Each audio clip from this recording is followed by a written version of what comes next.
Hello students, how are you? Hope so you are doing great. And this is Prakhar Gupta and you are looking my cute channel Prakhar Gupta. Students हम NCERT book से class seventh का chapter unit 7 पढ़ा रहे हैं. So students हम समानुपात और अनुलोम और प्रतिलोम समानुपात की बारी बारी से बातें करेंगे. सो स्टूडेंट्स वाड़े जिगरे में आज हम सबसे पहला टॉपिक समानुपात और अनुलोम समानुपात का बात करेंगे. अनुलोम समानुपात मतलब डायरेक्ट प्रोपोर्शन. सो स्टूडेंट्स हम स्टार्ट करते हैं. स्टूडेंट्स जैसे समानुपात हम कहें तो समानुपात आखिर क्या होते हैं. तो समानुपात हम आपको बताते हैं. जैसे हम जानते हैं कि दो अनुपात समान हो तो वे समानुपात कहलाते हैं. जैसे हमने मान लिया एक संख्या 5/10 है और दूसरी संख्या 4/8 है. अगर इनके अनुपात अगर समान आ जाएं, इनके अनुपात 1/2 के समान, मतलब 1:2 आया इनका अनुपात, तो ये दोनों संख्याएं समानुपाती हैं. तो समानुपाती संख्याओं को कैसे लिख सकते हैं? ये दो संख्याएं हैं तो इनको ऐसे लिख सकते हैं 5:10 समानुपात 4:8. ऐसे हम लिख सकते हैं स्टूडेंट्स. सो समानुपात कैस क्या होता है. सो आपको हम हो आशा करते हैं आपको समझ में आ गया होगा. फिर से हम एक बार समझाने की कोशिश करें तो माना कोई दो संख्या 5/10 और 4/8 है, तो उनका अनुपात अगर समान आ जाए तो वे समानुपाती कहलाएंगे. और उनको लिखते कैसे हैं? 5:10 समानुपात 4:8. आपको क्लियर हो गया होगा हम क्या कहने की कोशिश कर रहे हैं. सो स्टूडेंट सेम एज अगर आपको अनुलोम समानुपात और प्रतिलोम समानुपात जो दो पार्ट हैं समानुपात के, तो आज हम बात करेंगे अनुलोम समानुपात और कल हम फिर नेक्स्ट टॉपिक पर बात करेंगे प्रतिलोम समानुपात की. प्रतिलोम समानुपात तो स्टूडेंट्स अनुलोम समानुपात क्या है पहले तो हम आपको बताएंगे. आज जो बताएंगे कि अनुलोम समानुपात और प्रतिलोम समानुपात में डिफरेंस क्या है, और फिर आज अनुलोम समानुपात की बात करेंगे और कल प्रतिलोम समानुपात की. तो सबसे पहले तो डिफरेंस जानिए कि क्या है. सबसे पहले हम अनुलोम समानुपात आपको बताते हैं. अनुलोम समानुपात जैसे हम कहें कि जैसे कोई 5 पुस्तकें हैं जिनका मूल्य 100 रुपीज़ है. सो और उनकी संख्या अगर बढ़ाकर 15 कर दी जाए तो मूल्य उनका 300 रुपये हो जाता है. तो संख्या 3 गुना होने पर मूल्य भी 3 गुना हो रहा है. या संख्या जैसे 1 थी और मूल्य 2 था, तो अगर संख्या 4 हो रही है तो मूल्य 10 या 12 कुछ भी हो रहा है. कहने का मतलब मूल्य बढ़ रहा है. मतलब संख्या बढ़ने पर मूल्य में भी वृद्धि हो तो ये है अनुलोम समानुपात. और अगर संख्या बढ़ने पर मूल्य में घटोतरी हो रही है या किसी चीज़ में घटोतरी हो रही है, उसके जो सेम रिस्पेक्टिवली जो चीज़ दी गई है उसमें अगर घटोतरी हो रही है तो वो होगा प्रतिलोम समानुपात. जैसे अब जैसे अनुलोम समानुपात का एग्जाम्पल दें तो जैसे हमने बताया 5 पुस्तकें हैं उनका मूल्य 100 रुपये है और 15 पुस्तकें उनका मूल्य 300 रुपये है. तो यहाँ पर देखिए पुस्तकों की संख्या पहले की 3 गुने 5 से 15 हो जाने पर उनके मूल्य में भी 3 गुना बढ़ोतरी हुई अर्थात 300 हो जाता है. अतः यह स्पष्ट है कि पुस्तकों की संख्या बढ़ने पर उनके कुल मूल्य में अनुपात में भी वृद्धि होती है और पुस्तकों की संख्या कम करने पर उनके मूल्यों की अनुपात में भी कमी होगी. सो स्टूडेंट्स ये हो गया हमारा सीधा समानुपात या अनुलोम समानुपात. अगर हम स्टूडेंट्स बात करें प्रतिलोम समानुपात डिफरेंस समझाने के लिए, तो स्टूडेंट जैसे कोई वर्क है कार्य है, जैसे तो जैसे कोई 25 मजदूर हैं किसी कार्य को 10 दिन में कर रहे थे. अगर हम वही मजदूर 50 कर लें तो कार्य संभवतः 5 दिन में ख़त्म हो जाएगा. तो कहने का मतलब मजदूरों की संख्या में वृद्धि हुई बट कार्य की संख्या में दिनों की संख्या में घटोतरी हुई. तो एक चीज़ के बढ़ने पर दूसरी चीज़ घट रही है. ये है प्रतिलोम समानुपात. सो स्टूडेंट्स हम आशा कर सकते हैं कि आपको प्रतिलोम समानुपात और अनुलोम समानुपात में डिफरेंस क्या है समझ में आ गया होगा. तो हम अनुलोम समानुपात को पूरा ब्रीफली पूरा विस्तार से समझेंगे और फिर कल प्रतिलोम समानुपात को विस्तार से समझेंगे. सो अनुलोम समानुपात में जैसे कोई पेंसिल की संख्या 10 है, उनका मूल्य 9 है और संख्या 20 हो जाने पर उनका मूल्य 18 है. तो उसको हम लिखेंगे कैसे कि 10:20 समानुपात 9:18. ऐसे हम लिख लेंगे. सेम है इसमें भी. अगर दूसरे वाले में देखें कि गेंदों की संख्या 4 है, फिर 2 हो गई और मूल्य 20 था और 10 हो गया, तो इसको हम कैसे लिखेंगे 4:2 और समानुपात 20:10. अब आपके मन में ये क्वेश्चन उठा होगा ये एरो कैसा लगा है. एरो जो लगा है बढ़ते क्रम की ओर लगता है। अब जैसे 10 से 20 की ओर संख्या बढ़ रही है तो एरो इधर को लगेगा, 9 से 18 की ओर लग रही है तो एरो इधर लगेगा, और जिधर की ओर एरो लगेगा उधर की ओर ये जो अनुपात लिखा जाता है वैसे ही लिखा जाता है। जैसे ये जो हमने अनुपात, जैसे ये जो यहाँ पर लिखा है या जो हम लिख रहे हैं ये ऐसे लिखा है। सो ये जैसे 10, पहले 10 आया ना, और फिर 20 आया तो 10:20, फिर 9 आया पहले, फिर 18 आया एरो के अकॉर्डिंग। अगर यही एरो 9 और 18 का एरो ऐसे कर दिया जाए तो हम इसको ऐसे लिखेंगे, ऐसे। आपको समझ में आया होगा कि हम क्या कहने की कोशिश कर रहे हैं, कि एरो के अकॉर्डिंग ही अनुपात डिसाइड किया जाएगा। सो स्टूडेंट्स, अब हम एक एग्जांपल लेंगे, एक रेलगाड़ी दो स्टूडेंट्स, हम एग्जांपल लेने से पहले आपको समझा दें कि अगर आप क्लियरिटी की प्रॉब्लम को फेस कर रहे हैं तो आप इधर जाएंगे और उधर 3 डॉट्स पर क्लिक करेंगे, यहाँ पर, वहाँ पर आपको क्वालिटी का एक ऑप्शन मिलेगा, वहाँ से आप 480p के ऑप्शन पर क्लिक करेंगे। सो स्टूडेंट्स, आपका वीडियो बिल्कुल क्लियर दिखाई हुआ है। 480p या 380p के ऑप्शन पर क्लिक करेंगे तो वीडियो आपको क्लियर दिखाई पड़ेगा। अगर आप स्पीड बढ़ाना चाहते हैं तो स्पीड वहाँ से घटा बढ़ा सकते हैं, कि मतलब हम जल्दी बोलें या धीरे बोलें, आपको वीडियो आपके अकॉर्डिंग मैनेज कर सकते हैं। सो स्टूडेंट्स, एग्जांपल हम एक लेते हैं, एक रेलगाड़ी 2 घंटे में 120 किलोमीटर दूरी तय करती है, तो उसी चाल से, चाल वही है, उसी चाल से 5 घंटे में कितनी दूरी तय करेगी। तो एक रेलगाड़ी 2 घंटे में 120 किलोमीटर दूरी तय करे, चाल वही है, 5 घंटे में कितनी दूरी तय करेगी, हमने मान लिया x दूरी तय करेगी। अब 2 घंटे में 120 दूरी तय कर रही थी, 120 किलोमीटर, तो 5 घंटे में भाई दूरी बढ़ेगी ना, चाल तो वही है तो दूरी बढ़ जाएगी ना। तो भाई एक समझने वाली बात, कि आप जैसे 2 घंटे में दिल्ली, हाँ, लखनऊ से दिल्ली पहुंच जाते हैं, तो 5 घंटे में दिल्ली से वापसी भी कर सकते हैं, मतलब दूरी बढ़ जाएगी ना, दूरी बढ़ी ना, दिल्ली जाना और आने की दूरी बढ़ गई ना, तो कहने का मतलब दूरी x मतलब ज़्यादा होगा, तो ज़्यादा होगा तो इसकी तरफ एरो लगाया, और ये तो ज़्यादा था ही हम जानते हैं, तो इसकी तरफ एरो लगाया, और लिख कैसे सकते हैं कि 2:5 समानुपात 120:x, ऐसे लिख सकते हैं। ये लाइन आप इसमें बीच में बढ़ा लेंगे, सभी क्वेश्चंस में ये एक लाइन छूट गई है, आप लिख सकते हैं कैसे, कि 2:5 समानुपात 120:x। आप समझ गए होंगे हम क्या कहने की कोशिश कर रहे हैं, कैसे ये लिखा गया 2:5 और समानुपात 120:x, बढ़ते हुए क्रम की ओर गौर करिए। सो जब हम लिखेंगे कि 2:5 और समानुपात 120:x, देन हम क्या करेंगे, पहले चौथे की गुणा और दूसरे चौथे की गुणा, दूसरे और तीसरे गुणा करा देंगे, कैसे, 2x इज इक्वल टू 5 × 12, ऐसे गुणा करा देंगे, और तब हम x की वैल्यू 300 किलोमीटर गॉट कर लेंगे। सेम अगर हम एग्जाम्पल नंबर 3 देखें, तो एग्जाम्पल नंबर 3 क्या दिया है, कि 25 मजदूर एक सप्ताह में 7.5 किलोमीटर सड़क बनाते हैं, कितने मजदूर उतने ही समय में, समय देखिए पहले कंडीशन क्या है, उतने ही समय में 10.2 किलोमीटर सड़क बना लेंगे। तो हम क्या करेंगे स्टूडेंट्स, सॉरी फॉर इंटरप्शन, हम क्या करेंगे कि जैसे 7.5 किलोमीटर सड़क 25 मजदूर बना लेते थे, तो 10.2 किलोमीटर सड़क बनाने के लिए मजदूरों की संख्या ज़्यादा चाहिए ना, दिन तो वह उतने ही हमको लगाने हैं, तो मजदूरों की संख्या हमको ज़्यादा चाहिए, तो मजदूर ज़्यादा चाहिए तो हम x इधर बढ़ा देंगे और इधर की ओर।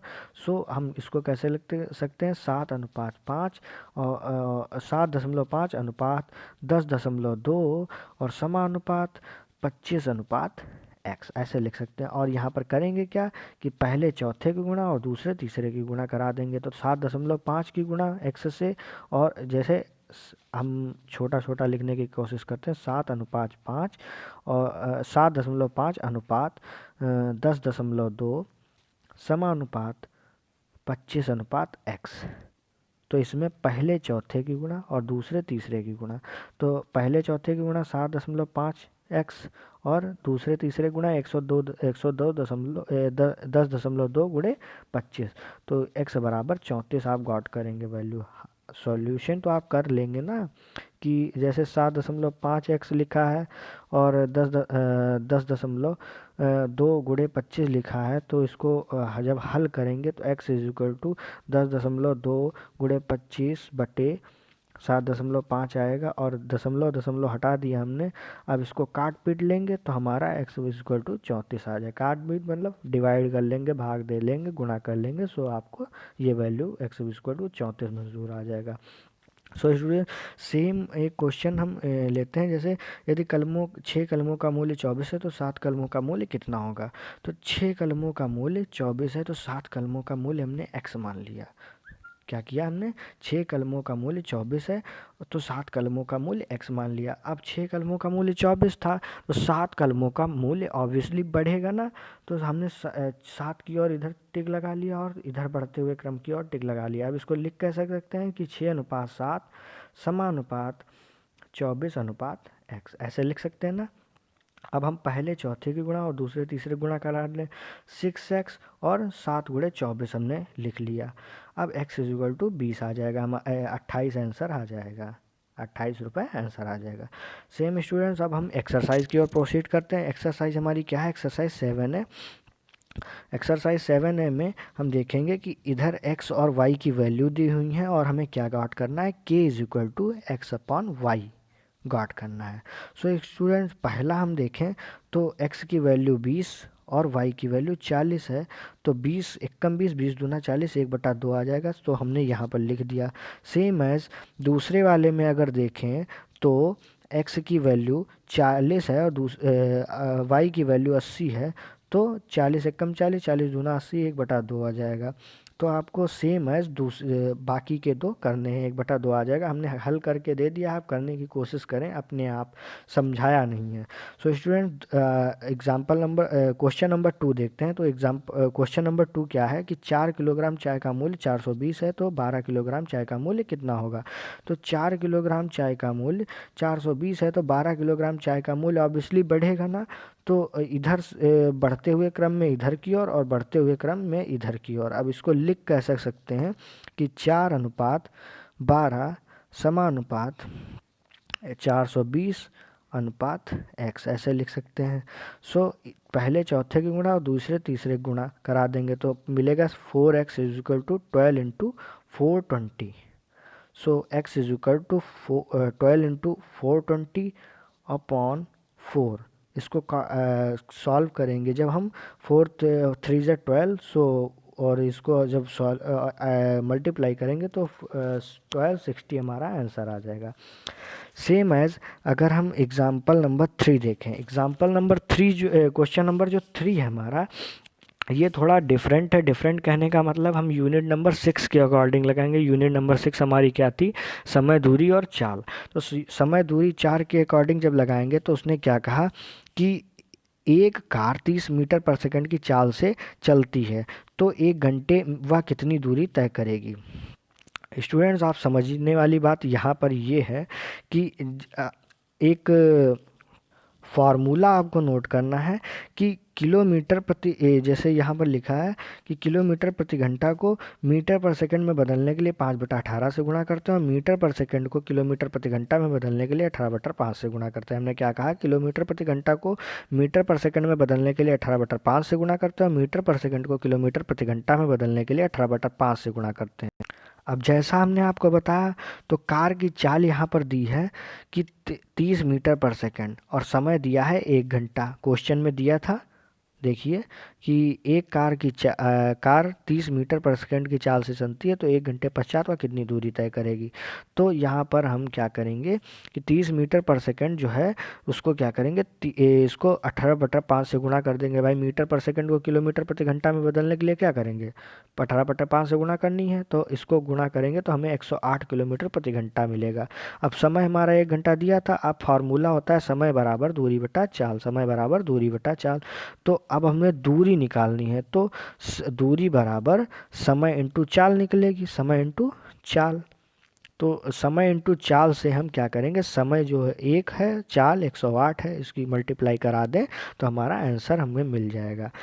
सेम अगर एक क्वेश्चन और देखें तो क्या है कि जैसे चौथा क्वेश्चन ये दिया, निम्नांकित अनुलोम सारणी में रिक्त स्थान की पूर्ति अपनी अभ्यास पुस्तिका में कीजिए। तो क्या किया गया है कि जैसे x और y की वैल्यू दी हुई है, x और y की वैल्यू दी है, x की वैल्यू 1 है और y की वैल्यू 50 है।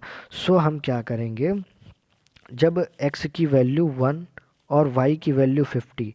अब हम दूसरे में जो दी है कि x की वैल्यू 2 तो y की वैल्यू ऐसी क्या पुट करें कि जैसे 150 था, 1/50 हम इसको मान लें और 2 अपॉन में इसके क्या लिखें कि ये इसके बराबर हो जाए।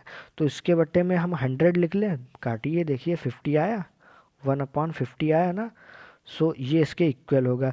सेम एज 1/50 में हम इधर क्या लिखें, जो 3/150। अब यहाँ पर हम 3 लिखेंगे तभी तो ये इक्वल आएगा, तभी तो ये इक्वल आया 1/50। और चौथे में 4/200 दिया है। अब पांचवें में भी देखें तो 5/250 लिख लें तो 1/50 के बराबर आ जाएगा काट पीट कर। सो इसी प्रकार ये सारणी फिल कर दी गई। अब हम क्वेश्चन नंबर 5वां देखेंगे। क्वेश्चन नंबर 5वां है 6 कलमों का मूल्य 24 है तो 10 कलमों का मूल्य बताइए। तो देखिए यहाँ पर 6 कलमों का मूल्य 24 है तो 10 कलमों का मूल्य हमने x मान लिया। अब 6 कलमों का मूल्य 24 था तो 10 कलमों का मूल्य ऑब्वियसली बढ़ना है, तो हमने बढ़ते हुए क्रम की ओर टिक लगा लिया। अब हम क्या करेंगे, इनको लिखेंगे कैसे, 6:10 और समानुपात 24:x। पहले चौथे की गुणा और दूसरे तीसरे की गुणा करा देंगे, 6x इंटू 10 × 24। तो x की वैल्यू हमें 40 आंसर मिल जाएगा, 40 रुपीज़ आंसर मिल जाएगा। स्टूडेंट्स आगे बढ़ने से पहले हम आपको बता दें कि नीचे डिस्क्रिप्शन बॉक्स में हमारे गूगल क्लासरूम का, मतलब आपको Google classroom app play store से डाउनलोड करना है। वहाँ फिर डाउनलोड करने के बाद आपको हमारे लिंक पर क्लिक करना है। सो स्टूडेंट्स आप हमारे गूगल क्लासरूम में ऐड हो जाएंगे। वहाँ से आपको ये जो हम पढ़ा रहे हैं ये सेम PDF फॉर्मेट में आपको नोट्स मिल जाएंगे। जब आपको नोट्स मिल जाएंगे तो आपको कोई प्रॉब्लम जब आपको नोट्स मिल जाएंगे तो आपको कोई प्रॉब्लम नहीं फेस करनी पड़ेगी। आप सीधे हमारे PDF फॉर्मेट के नोट्स डाउनलोड भी कर सकते हैं, वहाँ से आप नोट को कॉपी भी कर सकते हैं।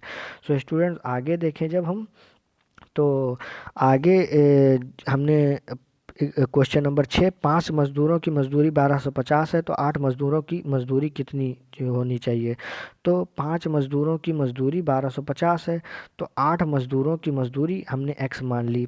तो हमने क्या किया, 5:8 समानुपात 12:50। ये लाइन आपको लिखनी है, हर एक क्वेश्चन में हम बता रहे हैं। ये एक लाइन सब में समझ लो छूटी हुई है, आपको लिखनी हुई है।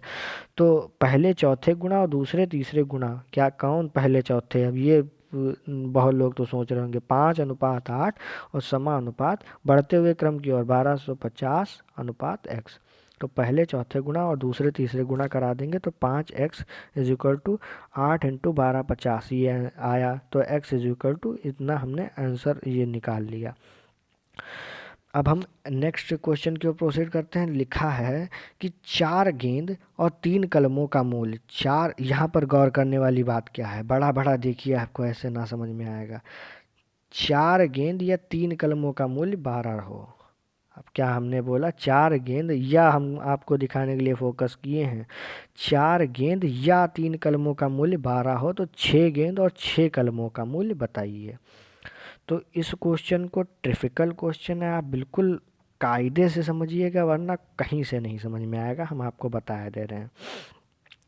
तो 4 गेंद या 3 कलमों का मूल्य 12 है तो 6 गेंद और 6 कलमों का मूल्य, 6 गेंद मतलब 6 गेंद और 6 कलम दोनों का ज्ञात करना। यहाँ पर अब या और अथवा में तो या और अथवा एक चीज होती है, या और अथवा मतलब दोनों में से एक, 4 गेंद हो या फिर 3 कलम। और ये और का मतलब, और तथा का मतलब एक होता है कि 6 गेंद और 6 कलम दोनों, और यहाँ पर है 4 गेंद और 3 कलम, मतलब या। हम फिर से रिपीट कर रहे हैं, आप समझ डिफरेंस मतलब डिफरेंस नहीं समझ पा रहे होंगे ना। या का मतलब होता है इन दोनों में से एक, अथवा का मतलब होता है इन दोनों में से एक, और तथा का मतलब होता है ये दोनों। समझ में आया आप।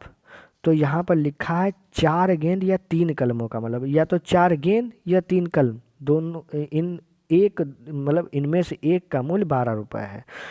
तो 6 गेंद और 6 कलम मतलब 6 गेंद हैं और 6 कलम भी हैं, उनका मूल्य तुमको बताना है। तो 4 गेंद का मूल्य बराबर 12 रुपये। भाई समझिए, इसमें हम आपको दो विधि सिखा रहे हैं, दो विधि, एक ये विधि एक ये विधि। ये विधि जो टॉपिक चल रहा है उसके अकॉर्डिंग नहीं है, ये विधि जो टॉपिक चल रहा है उसके अकॉर्डिंग है। तो ये विधि जो है उसमें जैसे हम 4 गेंद का मूल्य 12 रुपये है, तो एक गेंद का मूल्य क्या होगा, 12/4 हो जाएगा। भाई ये 4 जो है इनके बटे में चले गए, तो एक गेंद का मूल्य 12/4 रुपये मतलब 3 रुपये। तो सेम है, 6 गेंद का मूल्य कितना हो जाएगा भाई, 12/6 मतलब समझने वाली बात, फिर से हम रिपीट कर रहे हैं स्टार्टिंग से। 4 गेंद का मूल्य 12 रुपये दिया है, 4 गेंद का मूल्य 12 रुपये। तो 4 गेंद का मूल्य जब 12 रुपये, तो एक गेंद का मूल्य 12/4। भाई 12 इधर दिया था, 4 को इधर बट्टे में भेज दिया, 12/4 मतलब 3 रुपये। अब 3 रुपये जब एक गेंद का आया, तो 6 गेंद का कितना हो जाएगा, 3 × 6 भाई 18 रुपये। यही तो लिखा हमने। तो 3 कलमों का मूल्य भी हम निकाल लें, 3 कलमों का मूल्य भी 12 था। अब एक कलम का मूल्य कितना हो जाएगा, 4, तो 6 कलम का मूल्य 24। इसी प्रकार अब हम 6 गेंद और 6 कलम दोनों को ऐड कर दें, तो 18 और 24 मतलब 6 गेंद और 6 कलम का मूल्य 42 रुपये। आया कि नहीं आया समझ में? तो अब हम जिस विधि से सवाल लगा रहे थे उस विधि से लगाने की कोशिश करेंगे। क्या है कि 4 गेंद का मूल्य बराबर 3 गेंद का मूल्य। भाई 4 गेंद या 3 गेंद का मूल्य 12 रुपये है ना, तो 4 गेंद का मूल्य बराबर 3 गेंद का मूल्य। अब 4 गेंद का मूल्य बराबर 3 गेंद का मूल्य है, तो एक गेंद का मूल्य, अब ये 4 इधर भेज दो इनके बटे में, तो 3/4 गेंद का मूल्य, कलमों का मूल्य। तो 6 गेंदों का मूल्य इस प्रकार कितने का हो जाएगा। अब जब एक गेंद का मूल्य जो था वो 3/4 कलमों के मूल्य के बराबर था, तो 6 कलमों का मूल्य इधर 6 से गुणा कर दो 3/4 में, कर दिए हमने, तो ये हो गया 9/2 कलमों के मूल्य के बराबर। अब हम कलमों की बात करें, गेंदों को भूल जाएं ख्याल से। तो एक तरफ हमने लिख लिया कलम, एक तरफ लिख लिया मूल्य, या कह लो एक तरफ लिख लो वस्तुओं की संख्या, एक तरफ लिख लो वस्तुओं की संख्या, एक तरफ लिख लो मूल्य। तो 3 कलम का मूल्य 12 रुपये था। ठीक, अब यहाँ पर पूछ रहा है 6 गेंद और 6 कलम का मूल्य, तो 9/2 एक तरफ ये लिख लिया, हाँ 6 गेंदों का मूल्य। अब 6 कलम भी थे ना, तो 6 ऐड भी कर लिया इसमें, 6 + 9/2। ये क्यों किया गया, क्योंकि ये तो 6 गेंद, ये तो ये हो गए, अब 6 कलम भी तो लोगे। नहीं समझ में आ रहा हम क्या कह रहे हैं हमने, फिर हम रिपीट कर रहे हैं यहाँ से स्टार्टिंग से। हमने क्या किया, 4 गेंद का मूल्य बराबर 3 कलम का मूल्य। आप वीडियो अगर आपको ना समझ में आ रहा हो तो वीडियो बार बार बैक करके दोबारा तिबारा देखेंगे तो आपको बिल्कुल क्लियर समझ में आएगा। तो 4 गेंद का मूल्य बराबर 3 कलम का मूल्य, 4 गेंद का मूल्य बराबर 3 कलम का मूल्य, तो एक कलम का मूल्य, अब ये 4 जो थे इनके बट्टे में भेज दिए गए, तो 3/4 कलम का मूल्य। अब इसी प्रकार जब एक गेंद का मूल्य इतना है, इनके इतने कलमों के बराबर है, तो 6 गेंद का मूल्य कितने कलमों के बराबर होगा, इधर 6 से मल्टीप्लाई कर दी गई, तो 9/2 कलम के बराबर। अब हम सिर्फ कलमों की बात करें, कलमों की बात करेंगे, पेनों को भूल जाएंगे। ठीक, तो हम क्या करेंगे, एक तरफ हमने कलम लिख लिया, एक तरफ लिख लिया मूल्य। तो 3 कलम का मूल्य 12 था, तो 6 कलम, ये 6 कलम हो गए। अब 6 गेंद भी तो थी, पर 6 गेंद हम नहीं लिखेंगे, 6 गेंदों को कलमों के बराबर जो किए हैं वो लिख लेंगे। इनको ऐड किया तो हमने पाया 21/2 और x इनको मान लिया। अब हम लिखेंगे इनको कैसे, 3:12 और समानुपात 21/2 अनुपात x। अब पहले चौथे गुणा, दूसरे तीसरे गुणा कराकर हम x की वैल्यू 42 रुपये ले आएंगे। स्टूडेंट्स आज का वीडियो लेंथी हो रहा है, सो हम आज यहीं ड्रॉप करते हैं, फिर नेक्स्ट वीडियो में हम देखेंगे। Thank you for looking my video and you can subscribe and like my video if you like that.